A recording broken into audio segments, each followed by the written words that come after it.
unos 3 minutos delante.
Estoy convencido de que la arquitectura puede servirse de los instrumentos de la modernidad sin abandonar el respeto y la conversación con el pasado. La historia es un vehículo fundamental para la investigación de la arquitectura y para el establecimiento de propuestas teóricas. A mi juicio, el Museo de Arte Romano de Mérida conecta con el pasado y se refiere a la arquitectura histórica tanto como a la contemporánea, y por ello suscitó tanto interés.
Esta es una obra que dediqué a mi padre, que siempre siguió con mucha atención y placer mi carrera y que murió mientras el museo estaba en construcción. Fue una forma de mantener su presencia en el mundo y de ver con mis ojos lo que debería haber visto él.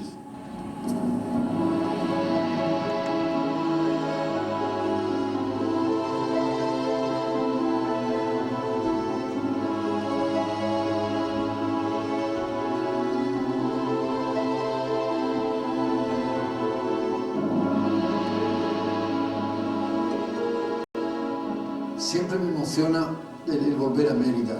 Soy bien consciente de que esta obra ha sido crucial para mi carrera y que con ella terminó la primera etapa de mi vida profesional.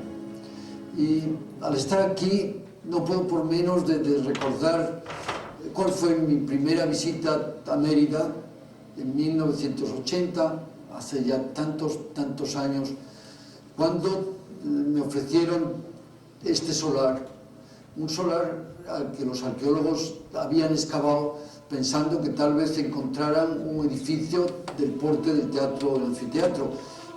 No sé yo bien por qué, pero la verdad es que desde el primer momento pensé que el edificio debiera tener algún contacto con lo que había sido la construcción romana.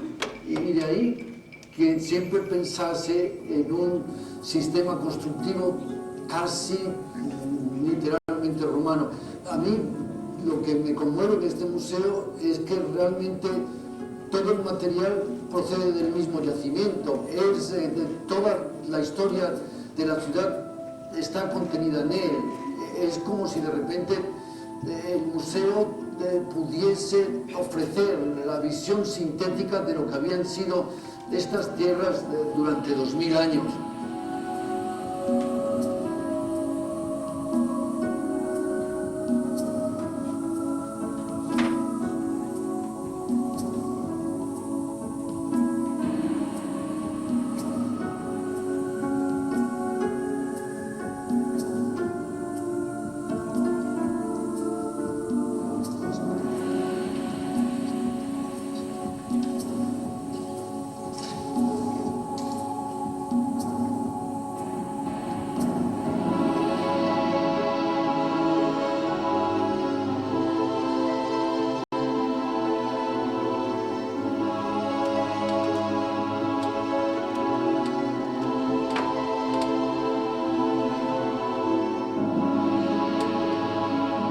Trabajo, una fábrica de transformadores en Zaragoza en 1963, hasta el cubo del Museo del Prado, la historia de Rafael Moneo es la creación de discípulos, la práctica del pensamiento honesto en arquitectura y la polémica. Sus años de profesor de Harvard le han dado una pátina de elegante despistado que se fija en todo, aparte del premio Pritzker, el Nobel de los arquitectos. Por la colonia de El Viso, cada día, Rafael Moneo va a pie desde su casa de la calle Miño hasta la calle Cinca, donde tiene el estudio. Un corto camino que es la distancia que existe entre la realidad y los sueños.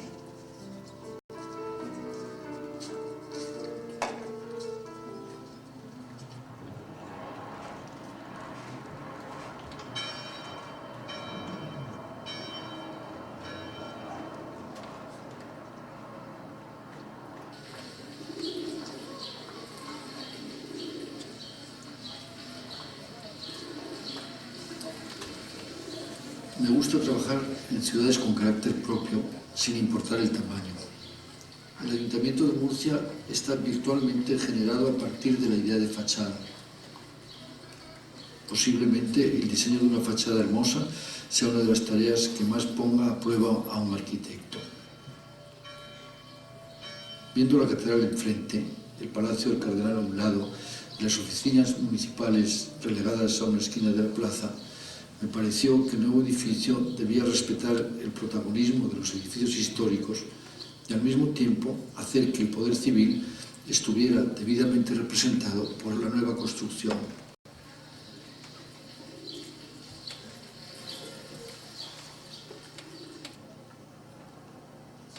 En una plaza en la que solo el antiguo poder de la Iglesia estaba presente, el nuevo edificio supone el reconocimiento de la estructura social y política de hoy.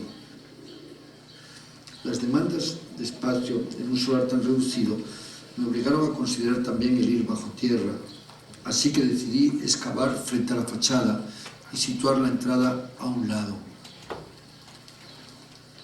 Entonces surgió la idea de hacer una fachada como una especie de retablo, una estructura pétrea a modo de pantalla.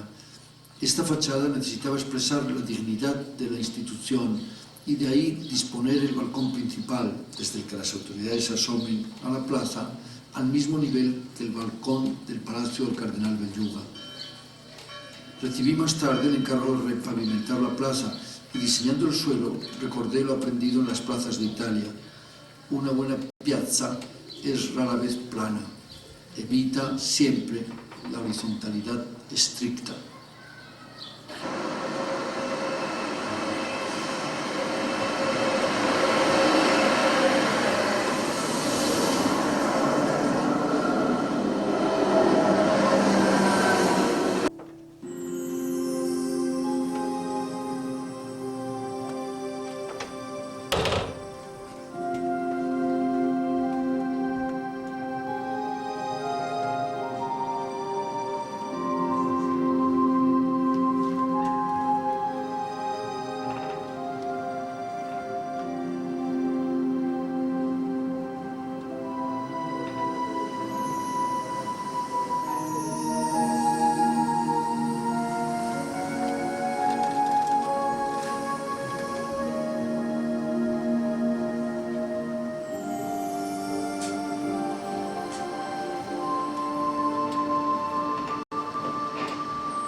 Cursal ha sido un edificio pensado desde el exterior. El Cursal tenía que decir algo, tenía que ser capaz de vivir en medio de este ambiente geográfico excepcional, en este marco que la naturaleza ha ofrecido a la ciudad tan hermoso.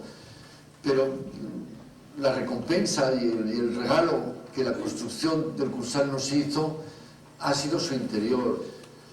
Si el edificio estaba claro desde el principio y bien establecido lo que queríamos que fuese desde el exterior, es cierto que el interior nos proporcionó todas estas sorpresas de un espacio capaz de hacernos sentir esta relación con el mar que la ciudad tiene, y sobre todo en un lugar como el de esta ventana, que otra vez nos pone frente al Cantábrico, haciéndonos conscientes de la hermosura de la horizontal que define el mar cuando se pierde y se encuentra con el cielo tiene. Y yo creo que esta ventana da razón también de ese conflicto que algunos han querido ver en el Cursal cuando piensan que el edificio es un edificio cerrado. El edificio es todo lo contrario, es un homenaje a la naturaleza y de modo muy especial al mar.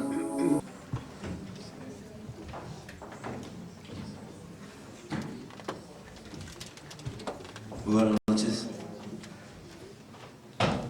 Pues empezamos esta sesión con este video tan maravilloso de Rafael Moneo.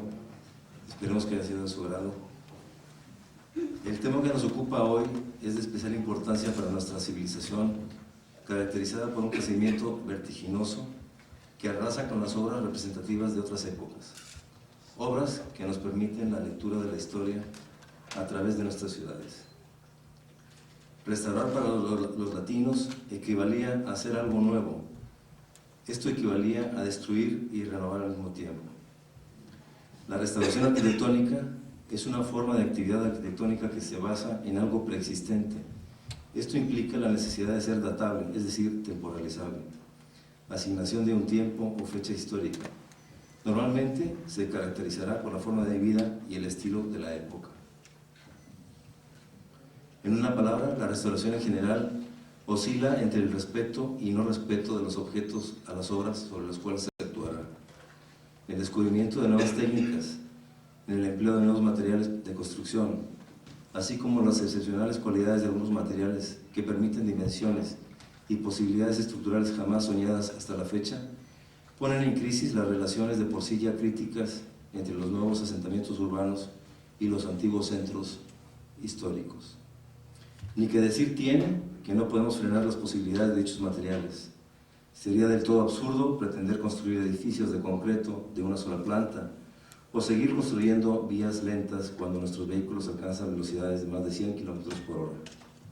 Aunque eso sea a lo que obliguen las infraestructuras de los centros históricos, debido a la altura de las casas y al ancho de sus calles, más bien debemos conducir y encauzar ese crecimiento. Seguidamente, me permito pasar el micrófono a la arquitecta María Teresa Martínez para que nos haga la crónica de la sesión anterior. Gracias, buenas noches. Pues la sesión pasada tuvimos como aperitivo también a Álvaro Isa. Después el arquitecto Flores Marini inicia su intervención compartiéndonos la llamada del gobernador de Veracruz hace unos momentos con la noticia de la declaración del Centro Histórico de Veracruz, después de una larga reticencia de México a reconocer el centro histórico más importante de América Latina, asentó. Nos señala la importancia de contar con un registro del patrimonio arquitectónico en Cancún. En Cancún se iniciaron los estudios para la conservación de la arquitectura de los años 70, delimitando el área de la fundación.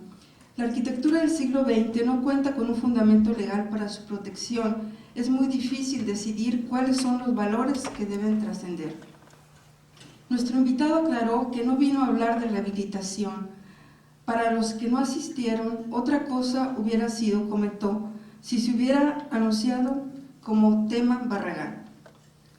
crítico Flores Marini, con un gran humor, evocó personajes, anécdotas durante 2 horas y media y nos hizo una detallada, elocuente y animada exposición sobre lo que llamó un nuevo concepto que permite una visión más integral del patrimonio, los llamados itinerarios culturales, las rutas de la cultura.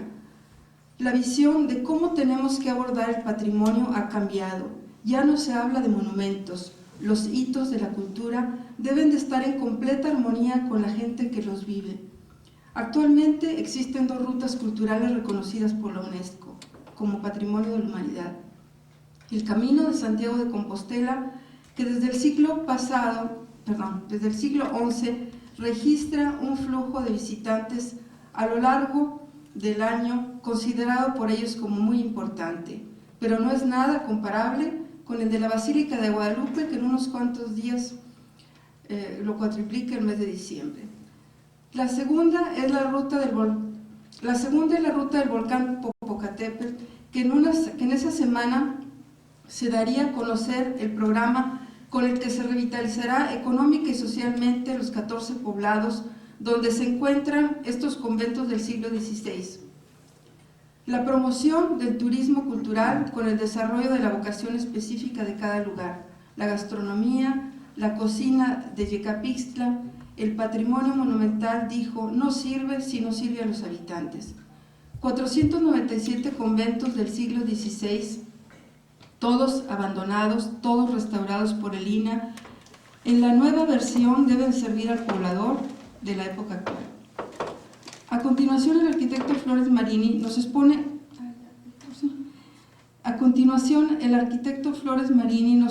el camino a Santiago, la armonía de cada poblado sin importar su dimensión, recordándole una anécdota de un poblado Yucunama, perdido en la sierra de Oaxaca, cuya economía depende exclusivamente de los trabajadores en Chicago.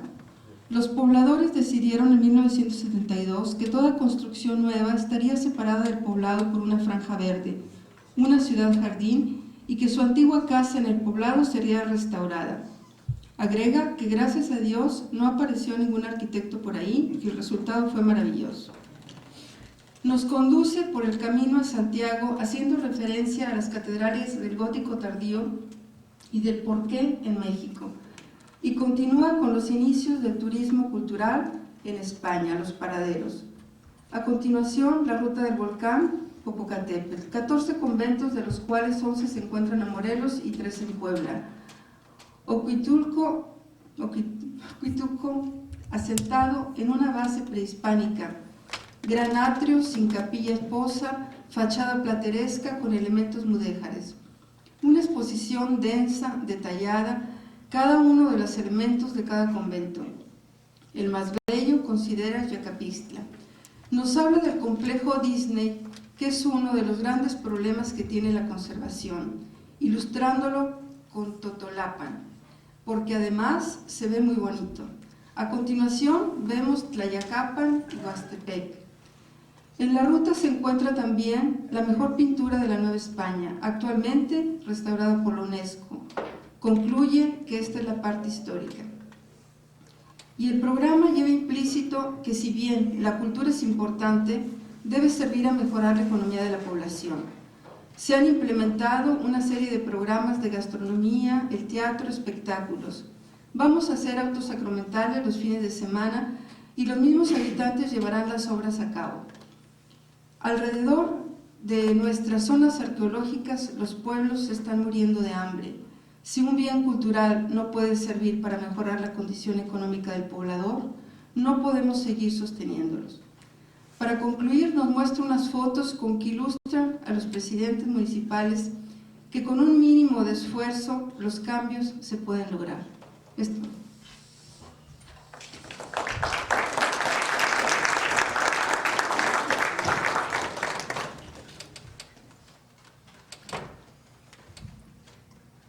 Juan Urquiaga, arquitecto por la Facultad de Arquitectura de la Universidad Nacional Autónoma de México, profesor titular de Historia de la Arquitectura y miembro del Seminario de Historia de la Arquitectura, secretario técnico de la Comisión Intersecretarial del Patrimonio Cultural director de Arquitectura y Conservación del Patrimonio Artístico Nacional del Instituto Nacional de Bellas Artes, coordinador nacional de Monumentos Históricos del Instituto Nacional de Antropología e Historia, asesor de proyectos especiales con la CULTA, INA, INBA, conservador del Patrimonio Nacional.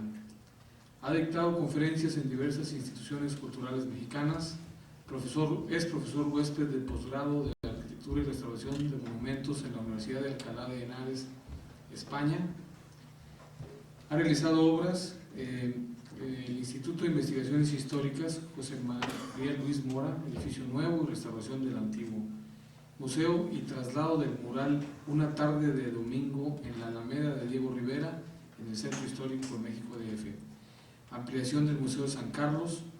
Cámara de Comercio de la Ciudad de México, edificio nuevo y restauración del antiguo. Edificio Condesa, Banco de México, en el Centro Histórico. Conjunto Banco de México en 5 de Mayo Bolívar, en el Centro Histórico. Restauración de la Capilla Abierta de Tepozcolula, en Oaxaca, con el arquitecto Enrique Lastra. Restauración del Palacio de Correos en la Ciudad de México, con el arquitecto Ricardo Prado. Pabellón de México en la Exposición Universal de Génova, Italia.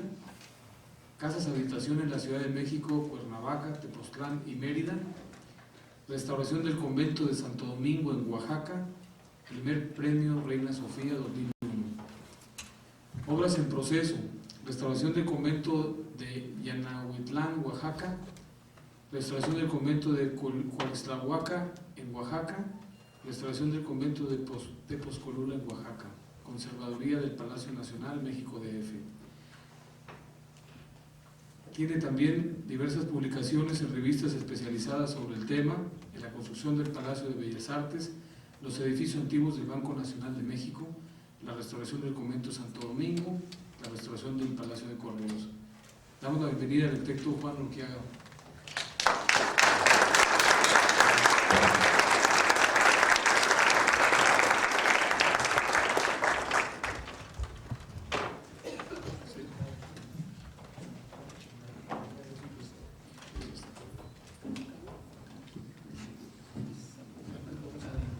Invitamos a los arquitectos Óscar Martínez Garza y Antonio Garza Sastre. Nos hagan el favor de pasar a quienes participarán como comentaristas.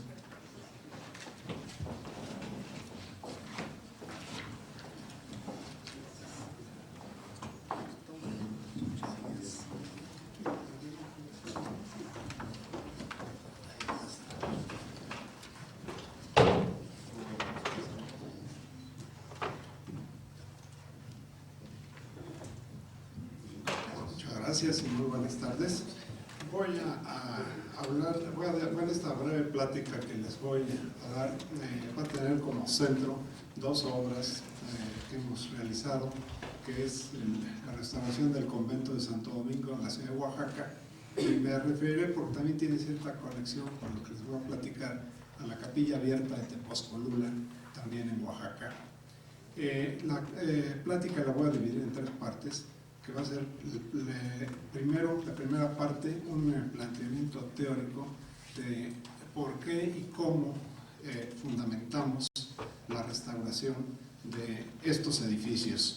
Y después me referiré primero a la Capilla Abierta, brevemente, porque si no sería muy extenso, y me extenderé más en Santo Domingo de Oaxaca, que la ilustraremos muy ampliamente con una serie de fotografías del proceso de la obra, y creo que eso va a ser de su interés, sobre todo para ir analizando ese proceso artesanal con el que se fue realizando la obra de restauración.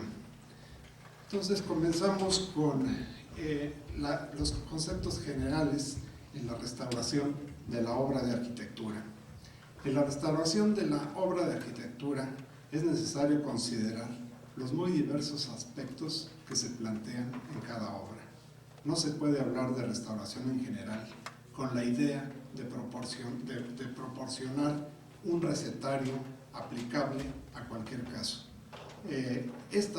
Cada obra de arquitectura, por su esencia misma, singulariza una solución formal que fue dada por sus autores en el tiempo y en el espacio. Esta situación exige un exhaustivo análisis de la obra a restaurar desde muy diversos puntos de vista, como pueden ser el histórico, el formal, el arqueológico, el arquitectónico, su ubicación en el contexto urbano, su sistema constructivo, su grado de deterioro.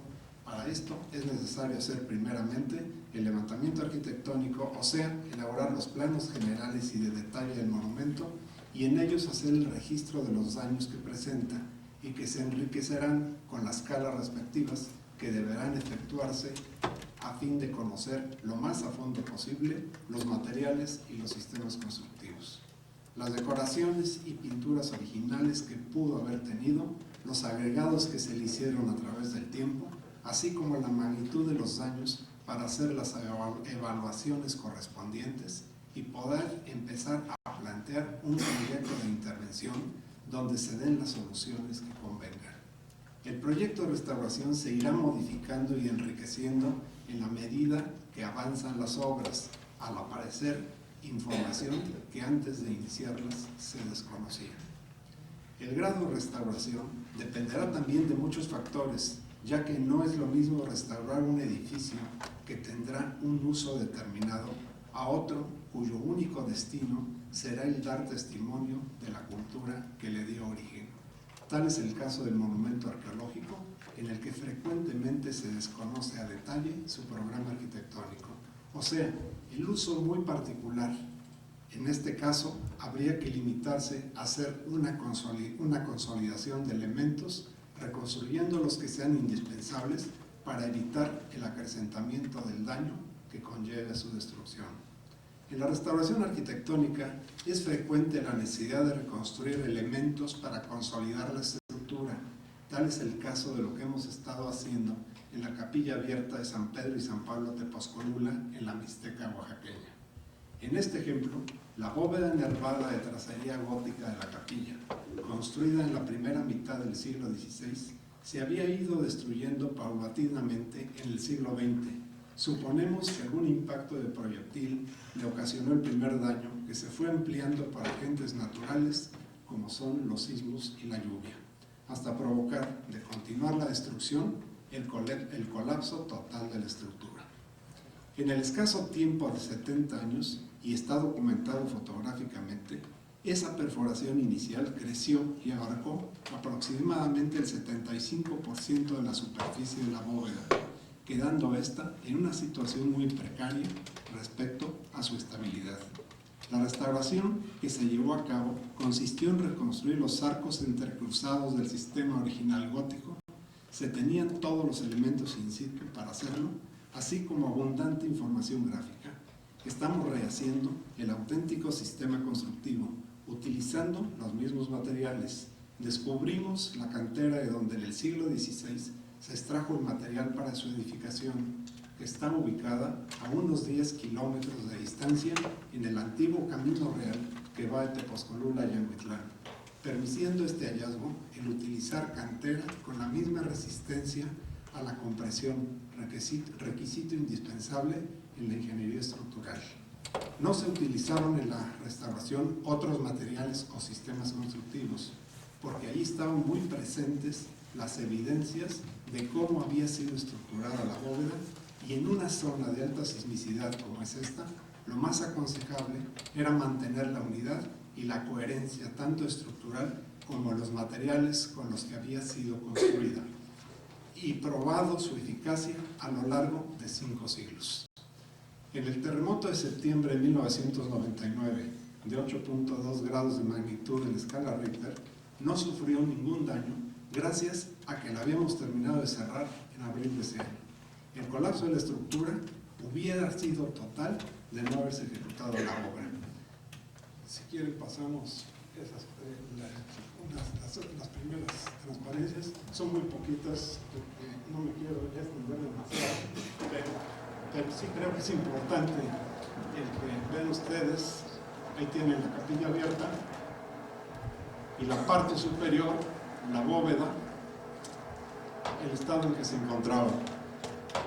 Estamos hablando desde luego de la capilla abierta más importante que hay en México, y quiero aquí también decirles que la capilla abierta y lo ha mencionado, me parece que Wilfred Gideon, no me acuerdo si él o algún otro de estos historiadores de la arquitectura, que decía que las dos grandes aportaciones a la arquitectura del continente americano eran el rascacielos norteamericano y la capilla abierta mexicana. Y es este el ejemplo más grandioso de una capilla abierta que tiene un corte renacentista en la parte de abajo, con esa mezcla que se da mucho en el siglo XVI en la arquitectura mexicana, con elementos góticos como es la bóveda. Ustedes pueden ver ahí el borde que estaba ya totalmente intemperizado, la cantera era casi como un polvorón, tuvimos que retirar pues, una buena parte de esto e hicimos un análisis geométrico de la estructura. Para ello fue necesario hacer una especie de tarima en el desplante, en el arranque de los arcos, para ahí dibujar a escala natural en el piso las proyecciones de la bóveda que habíamos ya determinado en un tablero de dibujo. Fue desde luego un problema bastante complicado desde un punto de vista geométrico, porque tenemos ahí arcos de doble curvatura y había que hacer las monteas de cada piedra para que el cantero las pudiera hacer. Entonces esto fue todo un tratado de geometría descriptiva el que se tuvo ahí que ir desarrollando para poderle dar al cantero pues las dimensiones exactas de cada piedra. ¿Sí?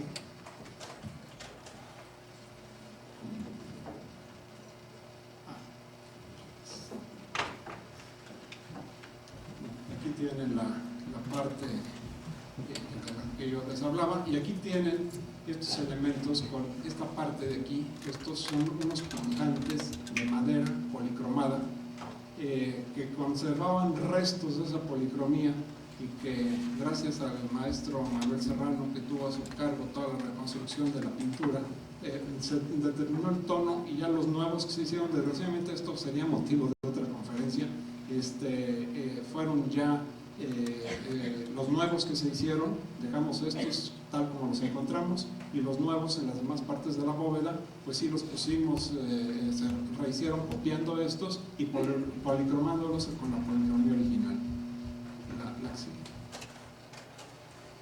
Aquí tiene el trazo geométrico de la bóveda y los daños. Aquí hay ilustraciones de distintas épocas.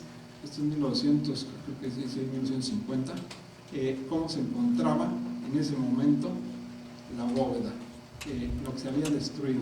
Tenía esta primera perforación y esta otra, y este daño se fue acrecentando hasta abarcar prácticamente todo. No quedaban más que los arranques, pero esos arranques eran suficientes porque a la hora de prolongarlos, pues nos daban ya el trazo completo de la bóveda, entonces no había posibilidad de ninguna invención. ¿Sí? Aquí tienen cómo la encontramos, la parte que estaba prácticamente totalmente destruida y lo que quedaba. ¿La sigue? Ahí tienen el corte. A este nivel desplantamos una tarima que yo les decía, y ahí se dibujó a escala natural la planta y pudimos hacer las elevaciones para determinar la posición de cada piedra. ¿La sigue? Bueno, esto es parecido al anterior. ¿La sigue? Otro corte, la que sigue. Bueno, aquí tienen parte del trabajo geométrico, las monteas que hubo que hacer, todos los trazos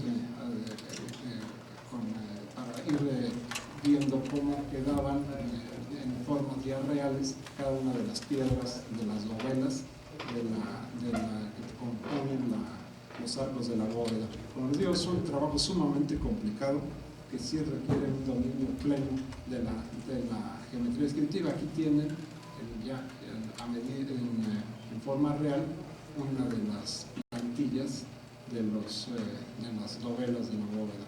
¿Así?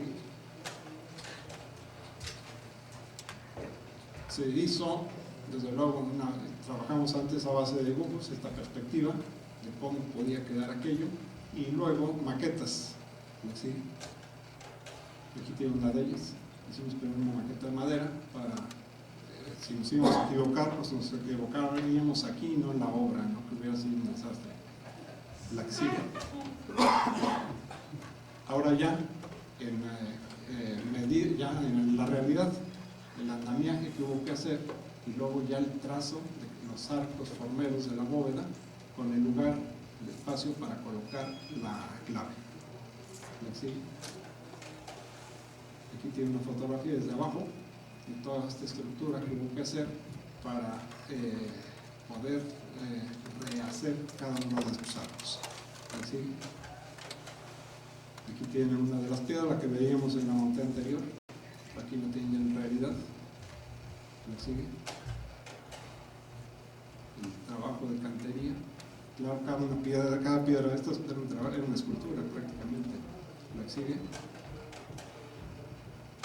Las piedras originales que se pudieron salvar, dejamos las que no tenían ya una intemperización que pudiera representar un riesgo para la estructura. Y estos elementos son de madera. Esto es una bóveda pues, muy similar a la Capilla Real de Granada. La que sigue. Aquí tienen ya una de las piedras, como se van colocando en su sitio sobre el andamiaje. La que sigue. Y tienen ya prácticamente cerrada la parte exterior de la bóveda. Sobre esto viene la plementería y luego ya los rellenos. ¿La que sigue? Aquí tienen ya la reconstrucción por dentro, ya limpia y ya habiendo quitado los andamios. Que pueden ver ustedes aquí que son formas, arcos de dobles curvaturas, todos ellos muy difíciles de resolver geométricamente. De ahí que los constructores de esto pues sí eran, desde luego, de geometría sabían todo. Esta es la colocación de la clave. Este era uno de los riesgos que teníamos, porque yo veía que esta piedra que pesa lo que pesa un Volkswagen, si los arcos estos, porque es un problema de mucha precisión, si tenía errores de origen, es una bóveda hexagonal y tenía un error de 16 centímetros en el trazo de los arcos. Con los sistemas del siglo XVI, pues esa era una gran precisión. Actualmente podemos haber llegado a 1 centímetro, que fue lo que nos pasó con la colocación de la bóveda. Eso nos complicó todavía más la reconstrucción de esto, porque hubo que seguir las deformaciones originales de la bóveda, y entonces ya no era una forma regular, sino se nos formaba en el centro un hexágono irregular. Y tuvimos un error de 1 centímetro, cosa que fue una cosa bastante notable, dada la complejidad de todo esto y el riesgo que nosotros teníamos de que no nos fuera a coincidir estas partes que son las que reciben cada uno de los arcos, que tienen esta forma tan complicada. Entonces, si esto no ajustaba exactamente, pues había que haber desbaratado casi todo. ¿La que sigue? Ahí la tienen, ya termina. ¿La que sigue? Creo que ahí termina, ¿no? Bueno, entonces seguimos. La restauración termina donde comienza la hipótesis, pero la restauración es también una recreación, sobre todo cuando se trata de un monumento que tiene todavía un uso, razón por la cual el arquitecto restaurador debe ser muy cuidadoso para no falsear las soluciones, sino que éstas se integren debidamente a la obra arquitectónica. Por eso prefiero ejemplificar con casos concretos y explicar el porqué de un proyecto y no tratar de teorizar, ya que por ese camino es fácil caer en generalizaciones que podrían resultar muy peligrosas. Una solución que puede ser muy buena en un caso puede resultar catastrófica en otro al variar las circunstancias. Mencionaré, por ejemplo, mencionaré otro ejemplo al que nos enfrentamos recientemente y que es la restauración del exconvento de Santo Domingo de Guzmán en la ciudad de Oaxaca, espacio que alberga ahora un gran museo. En este caso, El convento había sido cuartel, ocupado por la milicia desde el año de 1812, en plena guerra de la independencia, permaneciendo bajo la ocupación militar durante todo el siglo XIX y gran parte del XX, ya que terminó esa ocupación en el año de 1994. Después de haber estado el ejército 182 años en el edificio, no hace falta decir el grado de destrucción que esa situación ocasionó al monumento, ya que el convento se convirtió en la fortaleza que resguardaba la ciudad y fue tomado por todas las fuerzas revolucionarias que ahí se enfrentaron. Las bóvedas fueron demolidas a cañonazos y no por sismos, como algunos han afirmado. Los impactos de los proyectiles los hemos observado en las que quedaron, así como algunas balas de cañón que se encontraron en las excavaciones durante el proceso de investigación arqueológica. Afortunadamente, pudimos encontrar los vestigios y la información in situ que permitió la reconstrucción y el restablecimiento de la forma y el espacio interno característico del monumento. Por otra parte, los criterios de restauración deben estar vinculados estrechamente al marco cultural en la que está inscrito el monumento sujeto de la restauración. El espacio geográfico juega aquí un papel muy importante, ya que no es lo mismo hacer una restauración en el primer mundo que en el tercero. Las condiciones económicas y las tecnológicas son totalmente diferentes. Sobre esto quiero nada más decirles que en la época en que iniciamos la restauración en 1994, en Alemania, en la ciudad de Dresde, una capilla barroca que había sido bombardeada durante la guerra y que era uno de los símbolos de la ciudad, los alemanes habían decidido no hacerle nada hasta que tuvieran el suficiente dinero para reconstruirla como había sido. Hicieron una reconstrucción parecida a lo que nosotros hicimos, nada más que la comparación está en los presupuestos. Ellos tenían para iniciar los trabajos un presupuesto de 20 millones de dólares, una capilla que difícilmente tendría una superficie de 1000 metros cuadrados. Nosotros intervenimos cerca de 40,000 metros con un costo de 86 millones de pesos, con acabados y restauración de pintura. Entonces, 8.6 millones de dólares. Aquí se dan cuenta de las diferencias entre las economías del primer mundo y del nuestro. El costo de la mano de obra en los... el costo de la mano de obra en los países avanzados es sumamente alto y posiblemente solo en monumentos de muy primer nivel pueden hacerse restauraciones utilizando mano de obra artesanal. En cambio, en el tercer mundo, la situación varía, ya que el costo de la mano de obra y la sobrevivencia de las artesanías permiten hacer ese tipo de restauraciones utilizando los mismos sistemas que dieron origen al monumento. Además de dar empleo al artesano, necesidad tan apremiante en lugares como Oaxaca, esta realidad condicionó necesariamente la restauración de Santo Domingo. La restauración o la nueva arquitectura de los centros históricos deberá procurar su integración a lo existente y las limitaciones a las soluciones propuestas tendrán que crecer en relación a la proximidad de los monumentos relevantes. Esto no quiere decir que se excluya la modernidad, sino que dicha modernidad habrá que integrarla armónicamente al conjunto urbano histórico. Algo de lo que no debe hacerse lo ilustra claramente la obra de los arquitectos Aldo Rossi e Ignacio Gardella en el Teatro de Carlo Felice de la ciudad de Génova, donde se alteraron las formas históricas que habían subsistido del viejo teatro, poniéndolas a la moda a través de un discutible posmodernismo. Pero más grave aún, se ignoró la escala de la ciudad al construir una desproporcionada torre que alberga los telares del foro y las salas de ensayo con una dimensión mayor a la torre vecina de la Catedral Románica de San Lorenzo, rompiéndose la armonía y la unidad arquitectónica de la antigua ciudad ducal. Se impuso aquí algo tan común en nuestro tiempo como es la soberbia de una época que se siente capaz de cuestionarlo todo con un afán modernizador no siempre logrado. Si nos remontamos en el pasado, también encontramos ejemplos similares que en su tiempo fueron modernos. Tal es el caso de la nueva Catedral de Córdoba, incrustada en la vieja mezquita Aljama, que modifica radicalmente el espacio interno y la integridad arquitectónica del fastuoso Templo de los Omeyas. Y esto, a pesar de la indudable maestría con que su arquitecto Hernán Ruiz la resolvió y que no fue suficiente para evitar el inmenso daño causado al insigne monumento califal, el más destacado de todo el occidente islámico y uno de los más grandiosos del mundo. En el campo de la arquitectura o de la restauración no son válidas las recetas.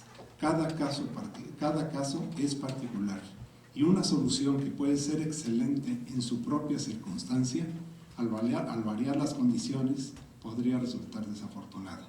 Ha sido precisamente nuestro tiempo el que ha aportado los novedosos conceptos de conservación y de restauración que modificaron radicalmente las ideas que se tuvieron en el pasado respecto a estos temas.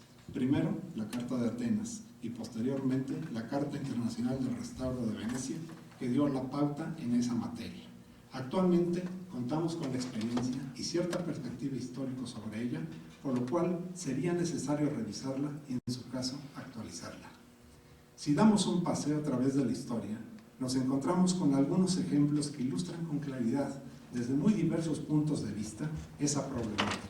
No hace falta más que recordar que la Plaza de San Marcos, en la proximidad de la Laguna Veneciana, es el resultado de 5 siglos de trabajos que van desde el bizantino de la iglesia, pasando por el románico del campanile, el gótico del Palacio de los Dux, hasta el renaciente, con pinceladas barrocas de la nueva Procuraduría, obra del último teórico del humanismo, Vicente Scamozzi, autor de la idea de la arquitectura universal, publicada en